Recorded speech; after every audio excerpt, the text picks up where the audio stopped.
کہ دشمن جو ہے وہ ہندوستان ہے، پاکستان کے اصلی دشمن وہ نہیں چاہتے کہ پاکستان میں امن آئے.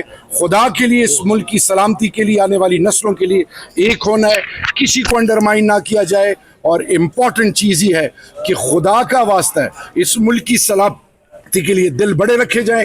اور اس کی آج نئی نوید پوری قوم کے لیے آج کے سپریم کورٹ کا فیصلہ ہے، اور یہ فیصلہ صرف وقتی نہیں ہے، اس کے دور رس نتائج ہوں گے.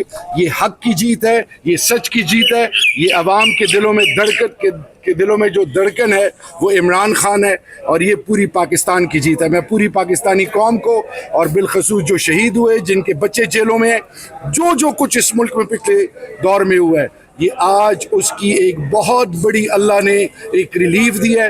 اس کا ہم شکر ادا کرتے ہیں رب ذوالجلال کا، اور ہمارا ایمان اور یقین ہے کہ اللہ آگے بھی ہمیں سرخرو کرے گا. یہ پہلے کر سکتے تھے، کورٹ نے ڈیلے کیا ہے. یہ کامیابی جو انہوں نے دلائل ہائی کورٹ میں دیے تھے، ہم وہاں کورٹ میں موجود تھے سارے. یہ نہ کہیں کہ ہمیں لائر ہونے کی ضرورت ہے کیس سمجھنے کے لیے. جو دلائل انہوں نے ہائی کورٹ میں دیے تھے، مجھے افسوس تو ہائی کورٹ کا ہے کہ اتنے زبردست دلائل تھے کہ ایک مذاق بن گیا تھا پروسیکیوشن کا ہائی کورٹ کے اندر، لاہور ہائی کورٹ میں. وہاں سے کیوں نہیں انصاف ملا تھا، یہ میں جاننا چاہتی ہوں. سپریم کورٹ آنے کی سلمان صفدر کو کیوں ضرورت پڑی؟ ہم سارے یہاں پہ کیوں آنے کی ضرورت پڑی؟ ہائی کورٹ لاہور والے ججز جس طرح انہوں نے اس کو ڈسمس کیا، یہ زیادتی تھی. جو ٹرائل چل رہے ہیں یہ زیادتی ہے. 2-2.5 سال ہو گئے، آپ اس چیز پہ خوشی منا رہے ہیں. مجھے دکھ ہو رہا ہے کہ یہ انصاف پہلے کیوں نہیں دیا گیا تھا. کہتے ہیں نا justice delayed is justice denied. Supreme court تک یہ والا اتنا احمقانہ کیس پہنچنا نہیں چاہیے تھا. سب جوڈیشری کے لیے یہ شرمندگی کی بات ہے. اور سلمان اور القادر کا، میں ابھی ان کو کہہ کے چکی ہوں کہ القادر آپ دیکھ لیں کہ القادر کتنے مہینوں سے، جو سلمان صفدر کئی دفعہ کہہ چکے ہیں، آدھے گھنٹے کے اندر اس کی بیل ہو جانی چاہیے. جسٹس جو ڈوگر اس کیس کو لگا نہیں رہے. آپ اس کو سیلیبریٹ کر لیں، سپریم کورٹ میں یا تو ڈسمس کریں جسٹس ڈوگر، پھر ہم سپریم کورٹ لے آئیں. لیکن جسٹس ڈوگر تو ساری MNAs M P S باہر جا کے کھڑے ہوتے ہیں، وہ کیس نہیں سنتے. اب ہم نے ریکویسٹ کیا سلمان صفدر صاحب کو کہ چلیں چیف جسٹس کے چیمبر میں چلیں. ہم ان کے پاس جا کر اپیل کرنا چاہتے ہیں کہ ہماری یہاں اپیلیں لگی ہوئی ہیں ہیومن رائٹس کی. عمران خان کے ساتھ جو سالیٹری کنفائنمنٹ میں ٹارچر ہے، یہ سالیٹری کنفائنمنٹ اللیگل ہے. جو ان کے احکامات کورٹس کے نہیں مانے جا رہے، جیل انتظامیہ کے، اس کی بات کریں جا کے چیف جسٹس کے ساتھ. جو میں کل بات کرنا چاہتی ہوں، اور چیف جسٹس اٹھ گئے تھے، میں اس کیس کے بارے میں نہیں بات کرنا چاہتی تھی. عمران خان کے نام پہ جو اتنی پٹیشنز دائر ہوئی ہوئی ہیں ہیومن رائٹس کے حوالے سے، ہم اس کی بات کرنا چاہتے تھے. اب ہم چاہتے ہیں کہ سلمان صفدر سے ہم نے ریکویسٹ کی ہے کہ چیف جسٹس صاحب کے چیمبر میں چلیں اور ان سے ریکویسٹ کریں کہ جو عمران خان کے ساتھ ظلم ہو رہا ہے اس کی پٹیشن سنیں. اور دوسرا، جو چیف جسٹس اسلام آباد ہیں جو پٹیشن نہیں لگا رہے، ان کو کہیں اس کو ڈسمس کرے، کیونکہ مجھے لگ رہا ہے کہ وہ سننا ہی نہیں چاہتے. کہ ڈسمس کرنے ہم وہ بھی سپریم کورٹ میں، تاکہ آگے یہاں پہ سپریم کورٹ سے ہی ہم ان کی بیل کنفرم کریں. اور اگر وہ بیل کنفرم ہو جاتی ہے، عمران خان رہا انشاءاللہ ہو جانا چاہیے. علیمہ خان صاحبہ، یہ سلمان صفدر صاحب آج پروسیکیوشن نے جو کیا ہے، مطلب نہیں، پنجوتا صاحب کہہ رہے تھے کہ آپ کی طرف ججز جو ہے اشارہ کرتے تھے کہ سلمان صفدر صاحب کو بینیفٹ ہوگا اگر آپ کوئی بات کرتے ہیں، وہ ڈرا رہے تھے. کیا ایسا ہی ہو رہا تھا؟